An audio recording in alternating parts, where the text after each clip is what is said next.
So you've heard from companies doing incredible, innovative work, and their employees are inspiring incredible innovation, not just in their philanthropy, but also in the core of their business. And I'm really honored to be able to introduce Douglas Merritt and Daniel Lurie. They are two people who are experts in the idea of how do you build innovation into your culture, how do you build it into the core of what you do so that you have a constant stream of innovation going on. They will do a much better job of introducing themselves, but Douglas Merritt is the president and CEO of Splunk, which the name alone is awesome. And Daniel Lurie is the founder and head of Tipping Point, which is a breakthrough organization in the Bay Area that I had the honor of working with many years ago. But give him help. Thank you, guys.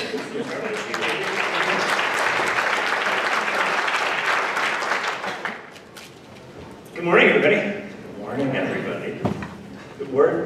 We're supposed to be in conversation, right? I think so. Like we've known each other for years. We met 5 minutes ago. I think from here, though, there's going to be a long relationship. Yeah. So, do you want to? Should I start asking you by asking you a question? Sure. Okay. I'll do the same. Well, first, tell us what Splunk is all about. We hear a lot about big data these days. We also know that for some last week, big data didn't work so well. Yeah. So can you tell us what you guys? I didn't mean to start off that way. So tell us what your company. It could have been the people interpreting data. There could have been human bias somewhere. But so has anyone heard of Splunk in the audience? Hands up. Okay, good. So the name actually is after spelunking. But you can't trademark spelunking, so they chose Splunk instead. We dropped the E. And the product is, the easiest way to think about it is it's Google for the enterprise. It provides a very easy interface to be able to search massive amounts of data. And most of the data that we aggregate, it's a fairly simple way to draw the data in is what we call machine data. Which was a radical concept 8 or 9 years ago. Today, with all the sensors and Internet of Things, it's not quite as radical. But every silicon device spews out data that tells the world about its current state. And there is all kinds of gold in that data if you're able to grab enough of it, and enough of it from different types of sensors and machines, and then apply both human and machine learning to it. There's incredible insights that can be gathered, and we've applied that to the not-for-profit world as well, whether it's academia or disaster response organizations or health organizations, and helping them with everything from protecting their core networks and ensuring that there are secure environments around their technology to actually using the data to try and figure out insights and trends that are more accurate than Tuesday night's predictions. To make sure that they can protect their citizens or fulfill their charter and their mission. Well, so tell us about the Splunk pledge as you get into the nonprofit space. I always like when CEOs of big tech companies commit to giving back, and this sounds like an exciting opportunity for the entire nonprofit and philanthropic community. Well, thanks. We were really excited to announce this. And just a little bit, 2 seconds more context. We're now about 2,500 employees, and God willing, we'll be $1 billion or close to in revenue at the end of this year. So we're at least, I'd say we're a mid-sized organization. And relatively early on in the company, about 5 years ago, we formed an internal group called Splunk for Good. That was really a part-time initiative. One brave soul, Corey Marshall, that was willing to try and work across Splunk to see how we could use Splunk in giving ways. How do we help people that don't understand big data and the power of big data to use it more successfully? And we've done some really good things with Corey's less than fully supported initiatives. We have touched 40 nonprofits, we've touched 750 educational institutions around the world, and it's not just US, they're Asia Pacific, Europe, etc. But that didn't feel enough. So a few months ago we announced a Splunk pledge, which is a minimum commitment of $100 million over the next 10 years. So it's a floor, not a ceiling. That enables every Splunk employee to have 3 free paid days per year dedicated to whatever cause that they're excited about in whatever increments they want to dole out, and extends the software and then education services around the software and services to support the software to organizations. And that's something we've seen with other companies that are willing to give away their product. That's a great thing, but with many products, they actually need assistance around the product, both how do you get it installed effectively, but then how do you train people in the organization so they can effectively get the value from that product. And our hope was that that had a number of beneficial aspects. It would make it much more impactful within organizations, but big data is the future. Every company is a software-oriented company, and for any organization to be successful, they're going to have to be able to take advantage of the flows of data. So if we can actually get more people within those organizations understanding the principles of data and how it operates, different languages that you can exert across that data, and how to actually draw insights, those are transferable skills that hopefully can continue to help individuals through their career as they move forward. That's great. We need that help. But it sounds a lot like a tipping point, as far as the innovation, the grassroots, the taking a whole different approach on. So I'd love to ask, because That you was guys, how many people? It was not bad for somebody who just met me 5 minutes ago. It's not bad. How many people have heard of tipping point? Yes. So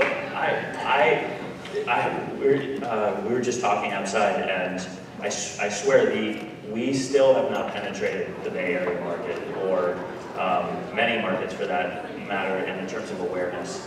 And yet I know we're talking to a room full of, we're preaching to the choir today around social innovation, so people are going to hear about tipping point. But just very quickly, we're 11 years old. We're focused on fighting poverty here in the San Francisco Bay Area. Many people question, how is there poverty in the Bay Area with the incredible companies like Splunk, like Salesforce, like Box, like Google, like Facebook? How is that possible? Well, we have 1.3 million people who are too poor to meet their basic needs. And we at Tipping Point, and I know everyone in this room thinks that that is unacceptable in an area as wealthy as this one. And after last week's results, our team has redoubled our efforts. No matter what side of the aisle you are on, what we realize is that we definitely are living in 2 Americas, and we here in the Bay Area have two different types of people. Some people that are benefiting greatly, and way too many that are not. And so we focus on finding great leaders who are running excellent organizations in the areas of education, housing, employment, and healthcare.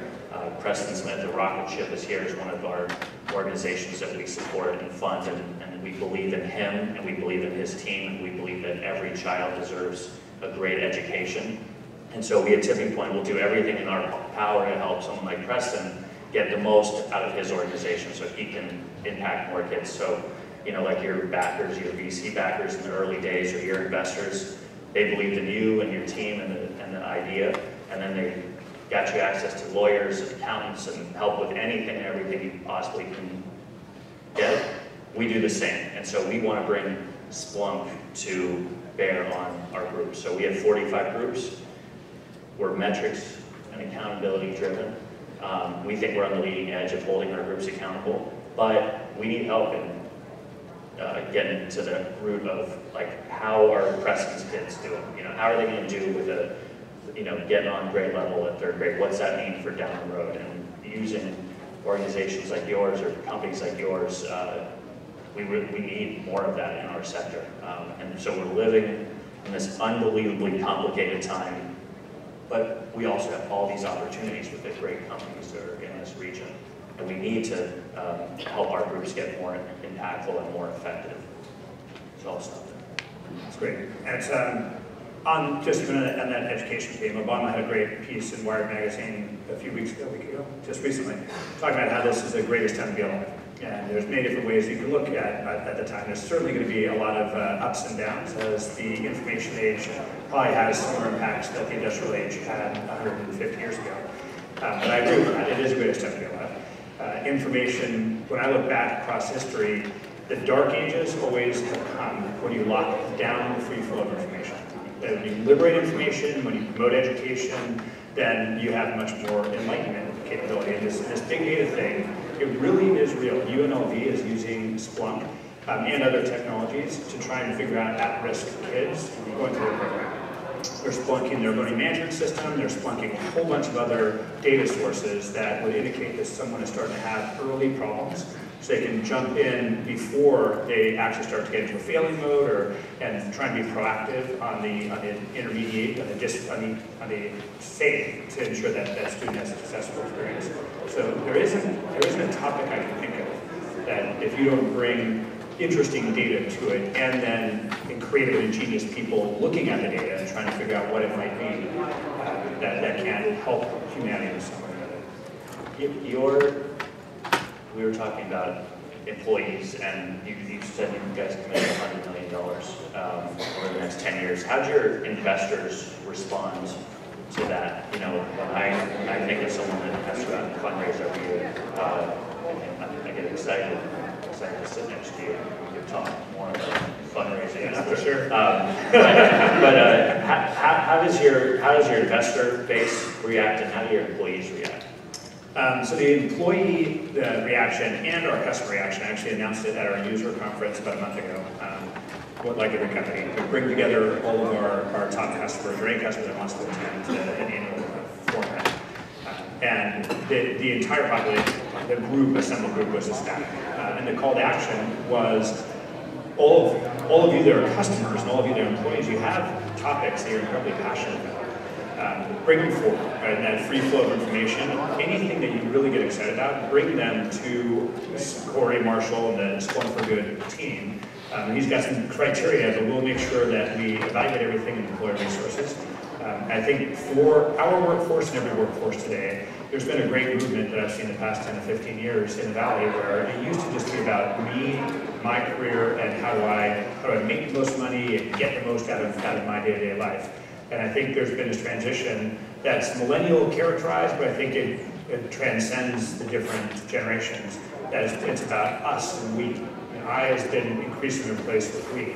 And if you don't have a vehicle for purpose within a company, as we were talking about just out there, I think people just choose to walk down the street and find another company that provides that purpose. It's a total retention tool for you all to be doing that. I mean, you got tons of companies that are trying to poach your people probably every single day. Every day. And if they love where they work, they're going to stay and be more loyal to you. And I don't think enough companies understand that. I definitely don't think the venture community gets that, because a lot of venture capitalists will say, you know, when the company stays private, which many are doing longer and longer in the Valley, they say, hey, you got to pour that money into, you know, the work. And I don't disagree, and I understand that sentiment, but I think they miss the mark when they prevent those companies from getting their employees working and involved in this community, because that's what the millennials are passionate about. That's what we're passionate about. And I love that you said the we and the I. I've been thinking a lot about the we and the I recently. And like, if we in this room don't take care of our community, if people like yourself and your company do not take a big step out and try something that may not work, but it's on behalf of a greater good, no one else is going to do it. There's no companies out in New York or in Europe or in Africa thinking, oh, let's think about those people that are living in poverty in the San Francisco Bay Area. So we have to take care of our own. We do.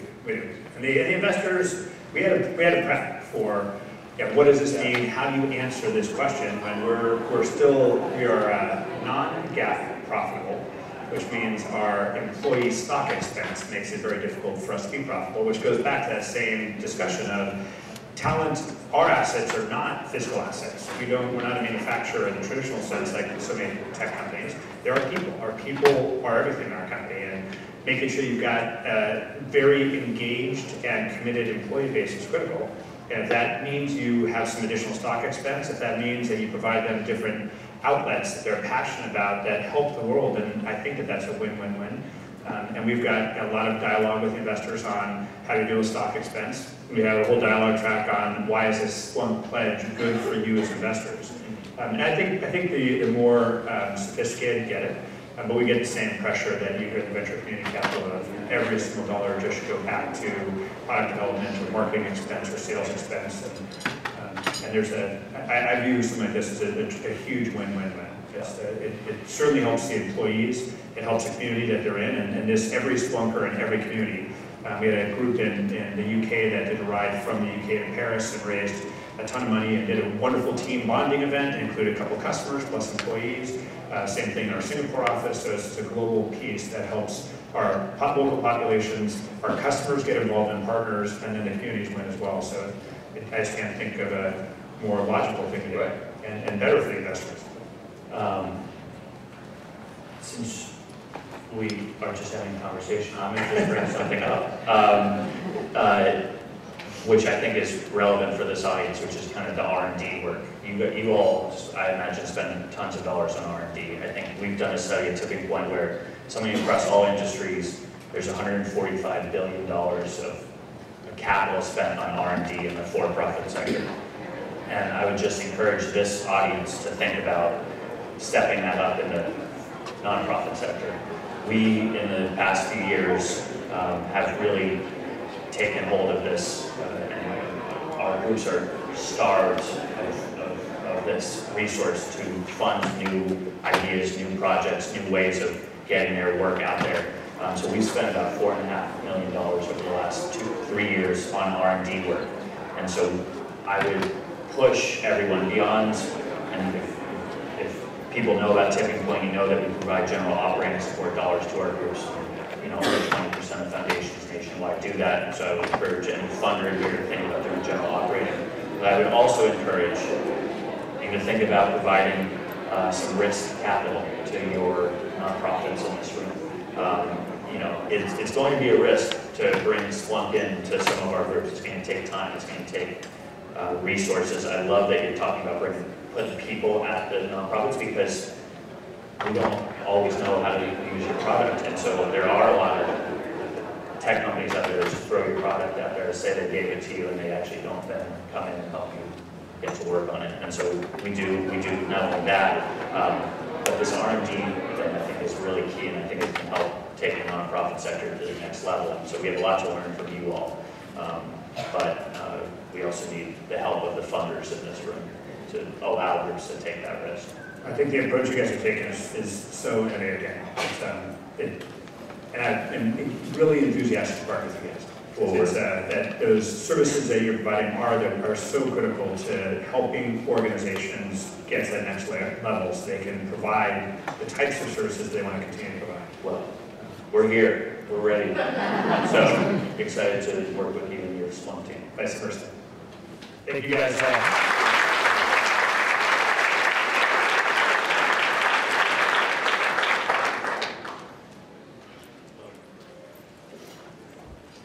So it's pretty amazing. We started off hearing how Microsoft has basically doubled their stock price by embracing purpose.